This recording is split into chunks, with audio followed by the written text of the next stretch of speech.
It was a cold and silent night. The streetlights were weak and flickering. The wind blew softly, pushing dry leaves across the empty road. Everyone in the small town was asleep. Only one person was still walking. His name was Jake. He was a simple young man around 22 years old. He worked at a small bookstore during the day and walked home every night. His path always went through a quiet alley near an old warehouse, but tonight was different. As Jake walked past the dark alley, he stopped. He had heard something. A sound. It was not loud. It was soft, almost like a baby crying, but it didn't sound human. Jake listened carefully. The cry came again, weak, shaking, and strange. It was coming from behind a large metal dumpster. He slowly walked toward it. His heart was beating fast. He wasn't sure why he was scared. It was just a baby, right? Jake took out his phone and turned on the flashlight. The light fell on an old blanket lying beside the dumpster. It was dirty and torn. And then, the blanket moved. Jake stepped closer and bent down. He carefully pulled the blanket aside. His eyes widened. It was a baby. But not like any baby he had ever seen. Her skin was light blue, soft but cold. Her fingers were long and thin. Her head was bigger than a normal baby's, and her black eyes were wide open.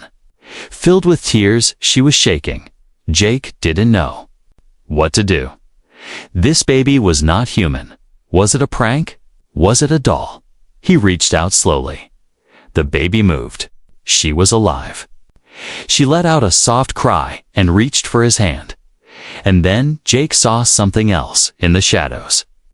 Behind the dumpster, someone was watching. A tall figure, thin, strange, and fast. Jake only saw it for a second. The figure stepped back and ran away. It moved like wind, too fast to be human. He could tell it was female. Her body glowed faintly. She looked back once, and her eyes were full of pain. Jake realized something. That was the baby's mother, and she had left her baby behind. Jake picked up the baby in his arms. She was so light, almost weightless. Her small body was cold and weak. "Don't worry," he whispered. "I won't leave you." The baby stopped crying. Jake looked around. No one else was there. No sound, no footsteps. Just silence and the wind. He wrapped the baby in his coat and ran home. At Jake's apartment, Jake lived alone. It was a small room with one bed, one desk, and a little kitchen. He placed the baby on a soft towel and turned on the heater. He looked at her closely. She had tiny glowing spots on her arms. Her eyes blinked slowly, as if she was very tired. Jake gave her some warm milk in a spoon. At first, she didn't take it, but after a moment, she opened her mouth.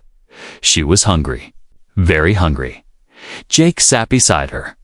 "Where did you come from?" he asked softly. "Why were you left in the trash?" He looked at her again. She didn't look like a monster. She looked innocent, helpless and beautiful in a strange way. Jake couldn't stop thinking about the tall figure, the mother. Did she leave the baby there? Was she running from someone? Was she in danger? Or did she want someone to find the baby? He shook his head. Too many questions. No answers. Later that night, Jake was getting ready to sleep. The baby, whom he now called Luna, was sleeping peacefully. But then, something happened.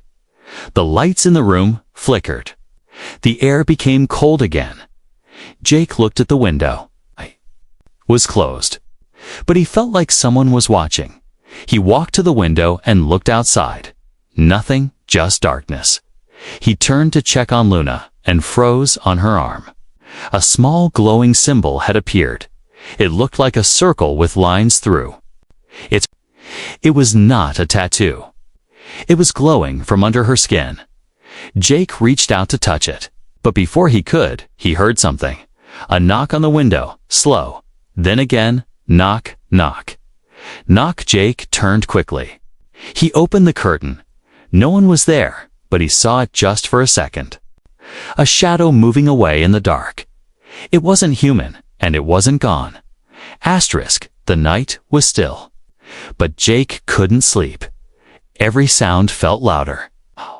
Every shadow seemed to move. He sat near the window, holding a baseball bat in his hands. Just in case. He wasn't sure what he was waiting for, or what he was afraid of, but deep inside, he knew this was just the beginning. Luna was sleeping peacefully in a box filled with soft towels. Her tiny body glowed faintly under the blanket. The strange symbol on her arm still shimmered, even in the dark. Jake stared at it. It looked like a star with rings, maybe a planet. The lines moved slowly, almost like they were alive. "What are you?" Jake whispered. She didn't answer, of course, but when she sighed in her sleep, the lights flickered again. Suddenly, his phone buzzed. "Unknown number. You have it? You're not safe." Jake's blood turned cold. He looked at the message again. Just those words. No name. No other text. He quickly turned off the lights, pulled the curtains, and checked the door locked, but something felt wrong. He looked outside from a small ninth gap. His breath stopped. Across the street, in the trees, there was someone standing. A tall, thin figure, not moving. Just watching. Jake blinked, and then the figure was gone. No sound, no footsteps. Just gone. The next morning, Jake didn't go to work. He stayed home with Luna, watching her every move. She was stronger now, drinking milk, moving her arms, even trying to sit up, but her eyes. They were not baby eyes. They looked older. Wiser. Jake started recording everything. Photos, videos, notes. He had to understand what was happening. He noticed something strange. Whenever Luna touched something, the wall, the spoon, even the air, she left a faint glow, like static electricity. But it disappeared in seconds. Later, Jake went to a local computer shop. He printed a copy of Luna's glowing symbol, hoping someone might recognize it. No one did, but an old man at the shop stared at the picture for too long. "You should burn this," the man said quietly. "Some things should not be found." Jake walked away. That night Jake was washing dishes when he heard a small sound. A knock, but not on the door. It came from the mirror. Jake turned slowly. The bathroom mirror was glowing softly, just like Luna's skin. He walked toward it, confused. Then he touched it. His fingers went through it. The mirror wasn't solid anymore.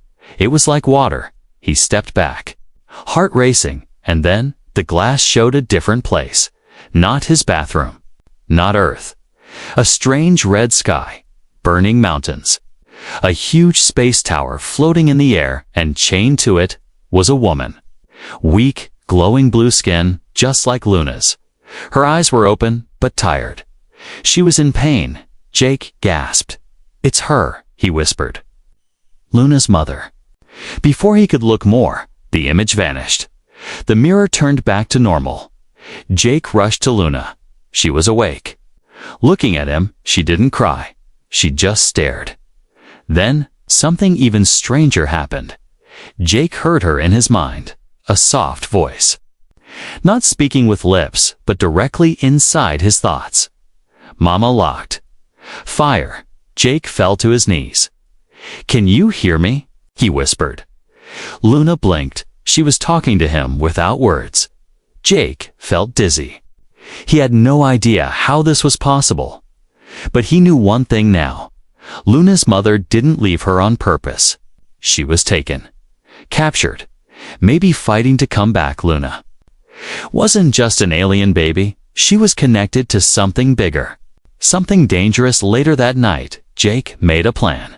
He packed a small bag, food, baby supplies, a flashlight, notebook, and his camera. He had to find help. Someone who might understand symbols or alien messages. Just then, his window exploded. Inward. Glass shattered everywhere. Jake jumped up, grabbing Luna in his arms. He looked outside. A drone, black, fast and sharp, hovered near the window. A red light scanned the room. Luna began to cry. The lights flickered again. The drone made a loud screeching sound. Then it flew away, gone in seconds. Jake backed away, holding Luna close. "Someone found us," he whispered. He looked at the broken window. Now he knew the truth. He wasn't hiding with an alien baby. He was hiding from something hunting her. And they had just caught the scent. Jake didn't sleep at all. The broken glass still lay on the floor. Cold wind moved through the window like silent fingers. He sat on the edge of his bed, holding Luna tight. She had fallen asleep again, her tiny body glowing softly, her breathing slow and calm. But Jake's mind was racing. Someone knew where they were. That drone had scanned the room. It had seen Luna, and it hadn't attacked. Why? Jake kept thinking about the strange mirror, how it had turned into a window. The red sky, the space tower, the woman with glowing blue skin, Luna's mother, chained, crying for help, and Luna's voice inside his head. Mama, locked, fire. What did it all mean? Morning light. Jake taped a blanket over the broken window. He placed chairs against the door. He knew they couldn't stay there much longer. He checked Luna. Again, she was different now. Her eyes were glowing faintly, not in a scary way, but in a peaceful way, like stars underwater.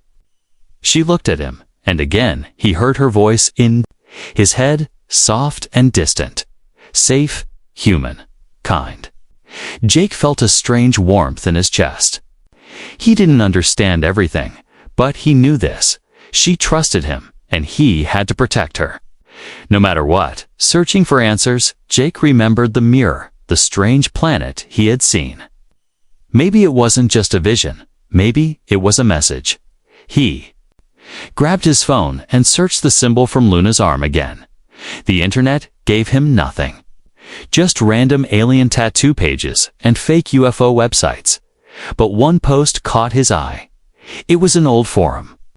The title said, "I saw this symbol in a crashed ship. Government cleaned it up in 10 minutes. Jake clicked the thread. Most replies were jokes or people calling it fake. But one user left a serious comment. "This symbol is connected to Project Echo Dust. They call it the Star Key. I don't know what it opens, but it's not from Earth. Stay away." Jake felt a chill. He saved the post and shut off the screen. "Star Key," he whispered. He looked at Luna's arm again. The symbol was still there, glowing slowly like it had a heartbeat. Later that night, the mirror glowed again. Jake saw it from the kitchen. The soft silver light poured from the bathroom like fog. He ran to it, holding Luna in his arms. As he entered the bathroom, the glass shimmered once more. The air turned cold. Static crackled in his ears. He stepped close. The mirror once again turned into a window. But this time, the picture was clearer. The space tower stood like a mountain in the sky, floating above a ruined planet. Ships circled it like insects. And inside, through a wall of energy, Jake saw her, Luna's mother. She was trapped in a glowing cage, suspended in the air. Her body was weak, her face pale, but her eyes were open. And this time, she looked straight at Jake. Suddenly, his head rang with a voice louder, clearer than before. "Not from Luna, from her. Protect her. They will come. Not for war, for power. She is the last of the core." Jake gasped. His mind felt heavy, like his thoughts were underwater. "What is the core?" he asked out loud. But the mirror began to crack. The voice faded. Before it vanished completely, he heard one last message. "Find." The old signal, "Earth once heard our call." In the desert. Then the mirror turned solid, and everything went dark. The decision. Jake stood still for a long time. His ears buzzed. His hands shook. Then he looked at Luna, who was staring back at him silently. I just spoke to your mother," he whispered. He packed a bag more carefully this time. He added a small camping tent, food, blankets, flashlight, extra phone battery, and a map. He circled a place on it, the Arizona desert, a place where, years ago, people claimed to have seen falling stars. And then the government built a base nearby. Jake didn't believe those stories before, but now, he believed everything. Midnight, the sky was cloudy. Jake stepped outside with Luna wrapped in his jacket. He locked his apartment for the last time down. The street, a car waited. It belonged to an old friend, Eve, who owed him a favor and asked no questions as he got in. Jake didn't look back. He only whispered one promise to the tiny alien child in his arms. "I'll find the signal. I'll find your mother. And I won't let anyone take you." But as the car drove away, something moved on the rooftop above his building. A figure tall, thin, wearing dark armor.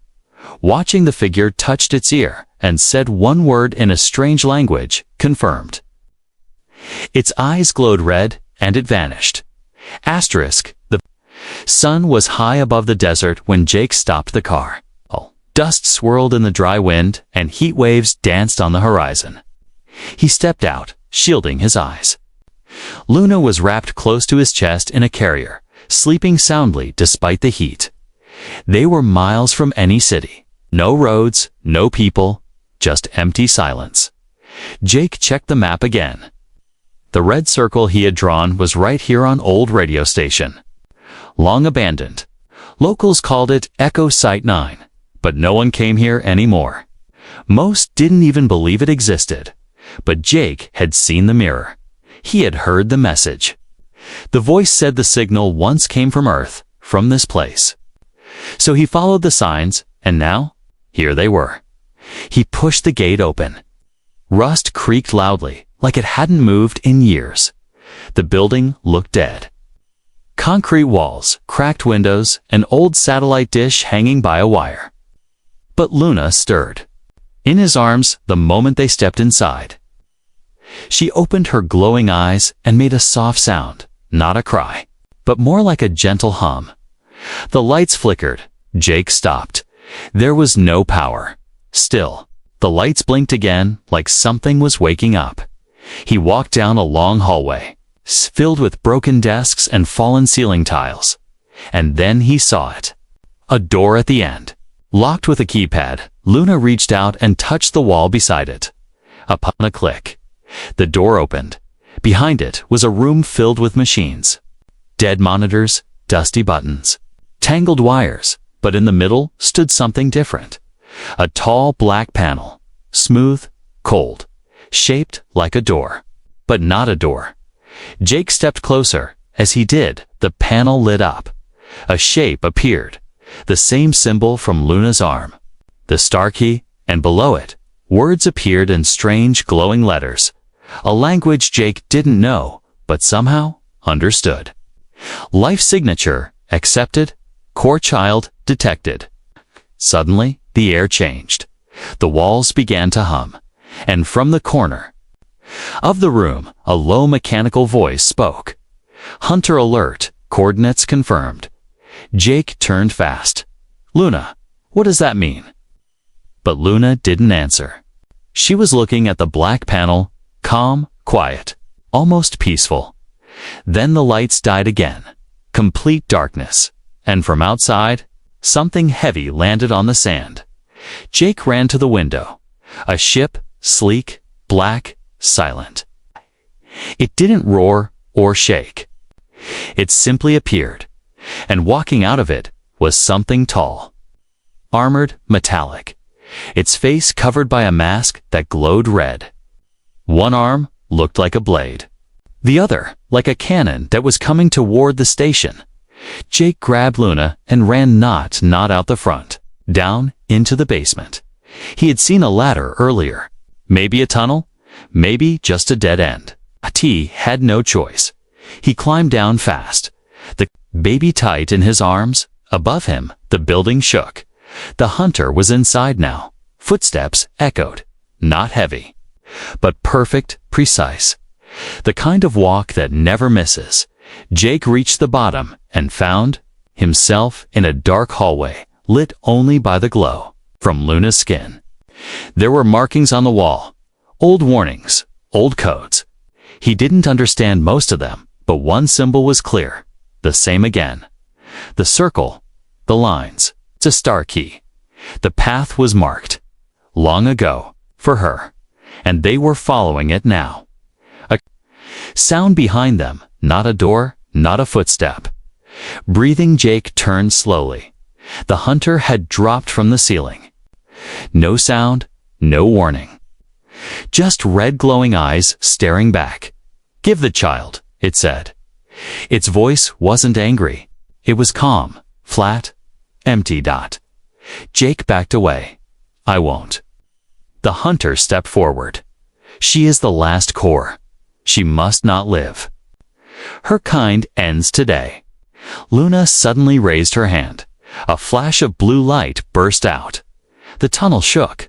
The walls cracked. The hunter flew back not far, but enough to hit the wall hard. Jake didn't wait. He ran through the narrow hall as alarms began to scream. Behind him, the hunter rose again. Power detected. She awakens. Jake saw a metal door ahead. It had no handle, no lock. Just a screen. He pressed Luna's hand against it. The door opened. Inside was a long chamber filled with alien writing. Holograms lit up. A voice spoke. "Welcome, heir of the core. This archive is yours." Jake stepped.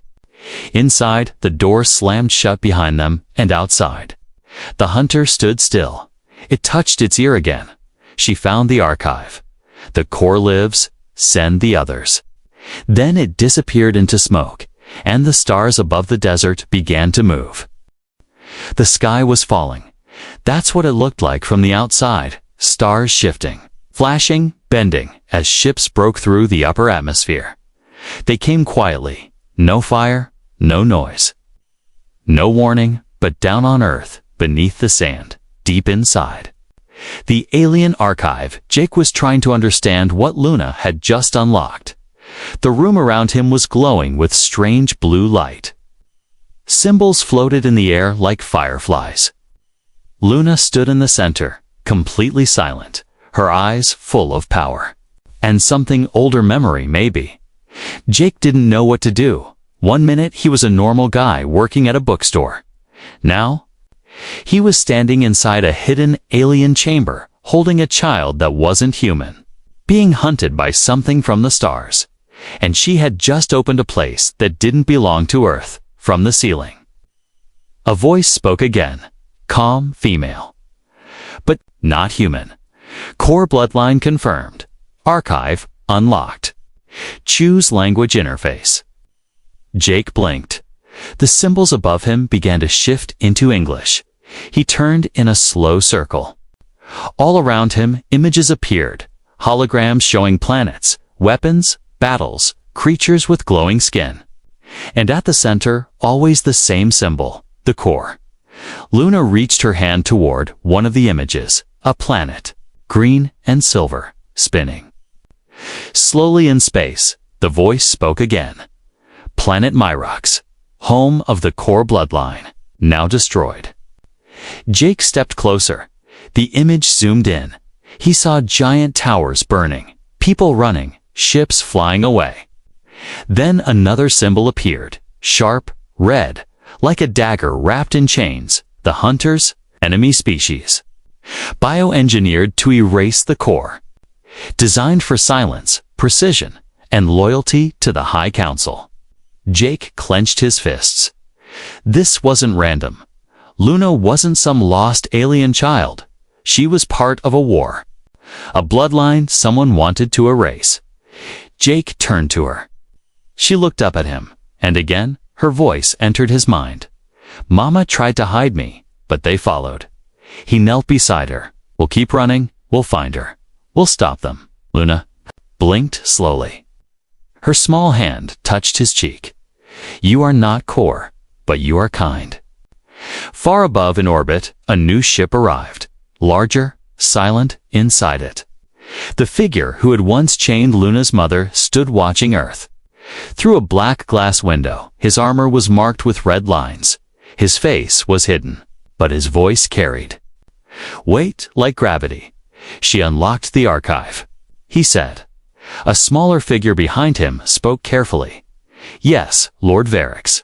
But the hunter failed. She was protected by a human. Varix didn't respond at first, then softly, then we burn the archive, and anyone near it. He turned away. Back underground, Jake was still exploring the room. The deeper he went, the older it felt. He passed long halls filled with alien writing and rooms, full of ancient technology. Then he found something strange. A metal cradle, old, empty, but on the wall behind it, a drawing, not a photograph, not a hologram, a hand-carved sketch of a woman, holding a glowing child. Jake stared at it.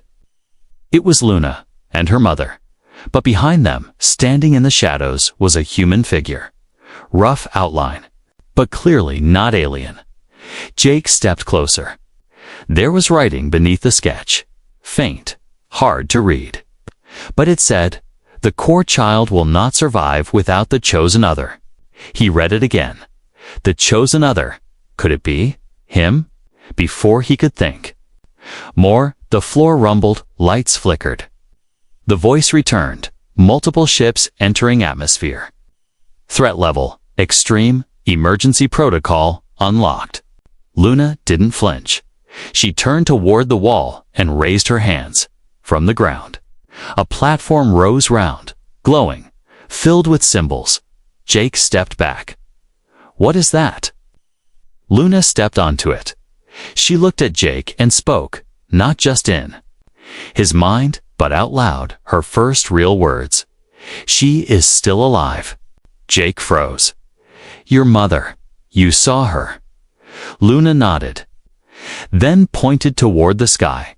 A map appeared in front of them, showing the location of a station in Earth's orbit. It pulsed red dot prison, orbiting Earth, hidden, protected. That's where her mother was. Jake looked at the platform. It was a ship, or something like it. A way out, but above them, the enemy was coming. The lights turned red. The voice changed. Warning, Hunter-class ships arriving. Evacuation required. Defensive protocols activating. From the wall, weapons unfolded. Jake grabbed one. He had never held a gun in his life, but this wasn't a normal gun. It glowed, like it was alive, like it could think. He turned to Luna. You ready? She nodded. The ground shook, dust fell from the ceiling, and above them. The first hunter ship broke through the clouds. They were out of time, but Jake wasn't running anymore now. He was fighting back. There was no sky anymore, only fire. From the desert floor, the stars had vanished, replaced by glowing clouds, streaks of red and black shadows falling fast. The earth, quiet for so long, was now being watched from above, but beneath the surface. Jake stood on the edge of something even more impossible. A ship, or maybe not a ship, it felt more alive than metal. Its surface pulsed under his feet. The platform Luna had stepped on had risen, surrounded by rings of light, humming like a heartbeat. She stood at its center, calm, focused, and then it spoke. Not with words, with memory. Flashes filled Jake's head. Flying cities, silver towers, Luna's people, all gone. A great war. Her mother's scream as she placed Luna in a hidden pod. Her last words. Hide. Survive. Find the chosen other.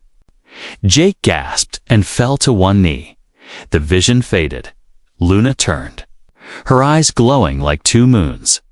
Time, she said softly. He didn't ask how she knew. He stepped beside her. The ship began to rise. Slowly at first, then faster, cutting through. Layers of stone and sand heading upward. The hidden desert base cracked open, revealing the launch to the sky. And as they rose, the hunters saw them. The black ships in orbit turned sharply, their red lights locking on. Missiles launched. Beams of heat tore through the clouds. But Luna's ship reacted like a bird escaping a net, twisting, bending, vanishing between blasts. Jake held tight to the glowing wall. "What is this made of?" he shouted. The ship answered with shape. Metal folded, light-shifted panels opened, forming a protective skin over them. It was adapting in real time. Luna closed her eyes. The ship moved faster. Toward space. Toward the prison. Orbit was not quiet. It was a war zone. As they broke into the stars, Jake saw it. The prison station, floating like a dark crown above Earth. Giant rings rotated slowly. Searchlights scanned the black. Its core glowed with blue energy, pure and cold. That's where her mother was. But the path was blocked. 4 Hunter-class sentries hovered around. It drones, turrets, scanners. A voice echoed through their ship. Unidentified vessel. Power signature matches forbidden core tech. You will be eliminated. Jake raised the alien weapon he had taken earlier. Let them try. Luna raised her hand before he could fire. No, I will speak. She placed her palm against the control panel. Suddenly, all the lights in the prison station flickered, then dimmed. Then stopped. Silence. Even the turrets stopped spinning. Jake looked out the window. What did you do? I showed them who I am. The ship moved forward, past the dead weapons, and stopped at a round hatch. A voice inside Jake's head spoke again. It wasn't Luna's, but it was familiar, soft, strong. Her mother. You came. He brought you. You chose well. Jake didn't understand what she meant. The door opened. They stepped. Inside, the prison was cold. Silent, its walls were made of light, not stone. Doors opened when Luna walked near them. No alarms, no guards, no resistance. They reached the central chamber, floating inside. Cage of blue light. Her mother, weaker now, pale, her arms hung at her sides, her hair floating in zero gravity. But her eyes opened the moment Luna entered. She smiled, and for the first time, Luna cried. Real tears. Silent, bright. Jake stepped forward. How do we get her out? Luna placed both hands on the cage. The lights changed from blue to gold. The cage vanished. Her mother fell forward, and Jake caught her. She was light, so light, her eyes met his. You are the other, she whispered. The one the archive showed. You bonded with her? Jake nodded slowly. I didn't plan it, but I won't leave her. The woman closed her eyes for a moment, then opened them with strength. She's the last seed of our kind. But she's not ready yet.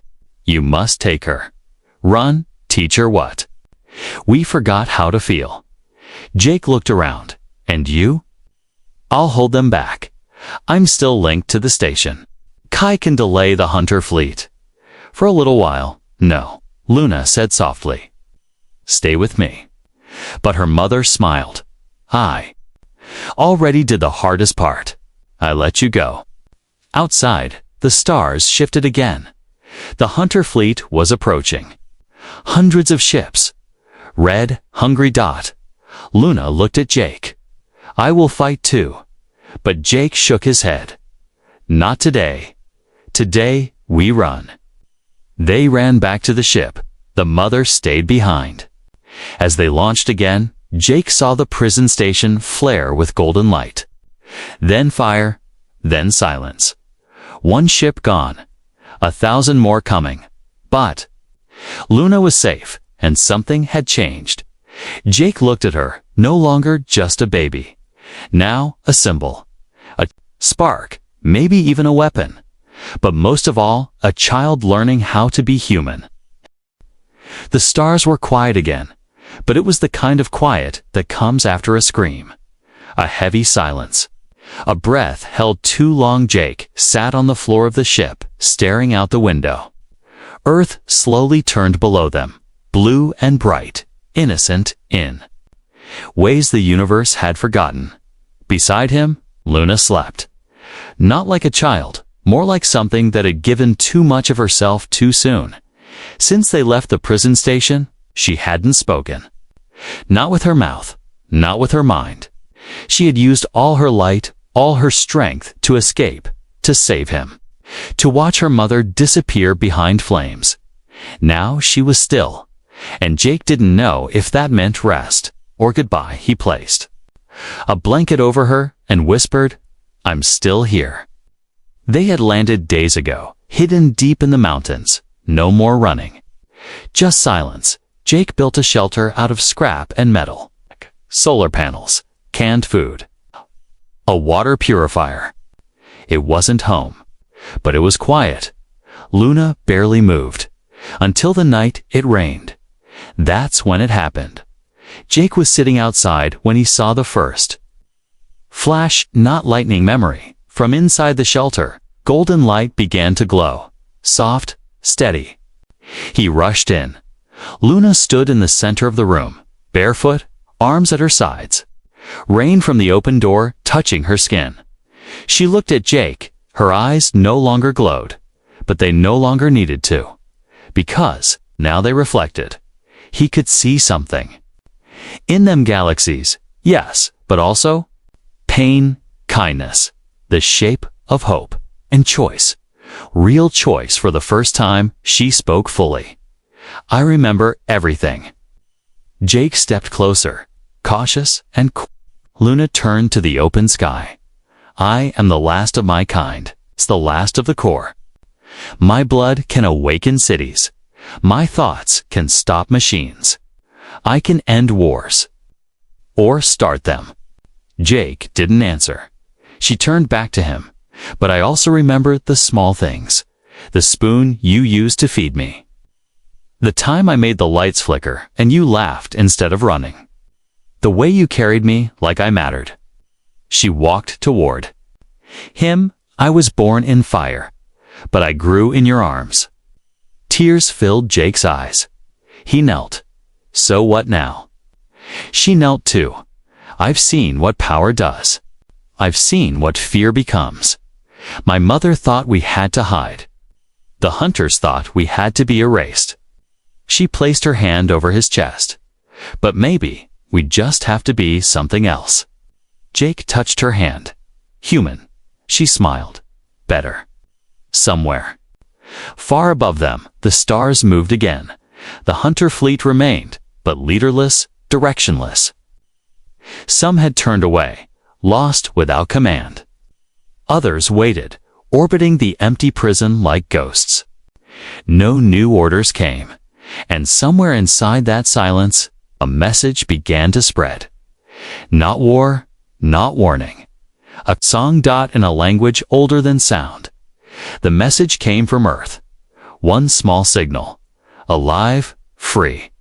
Becoming in the months that followed. Jake and Luna stayed hidden, but not alone. Others came. A scientist who had once worked on strange radio signals.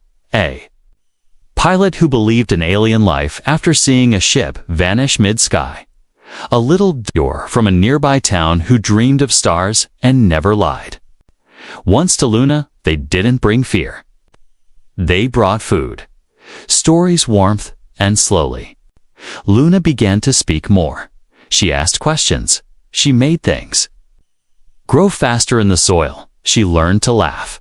She cried when she looked at pictures of Earth animals for the first time, not because they were strange, but because she knew they were alive. And didn't care what she was taught. Jake watched it all. Watched her become something her people had never been allowed to be. A child, one night. As they sat by a small fire, Luna looked up at the stars. Jake asked, "Do you think they'll come back?" Luna didn't answer right away. Then she said, "I think they'll wait." Why? Because for the first time, they don't know. "What I'll become," Jake smiled. "And what will you become?" She looked at him, then at the stars, then at the earth, and simply said, "Something new." And somewhere, deep in the galaxy, a dying machine recorded those last words, then shut itself off. For now, peace.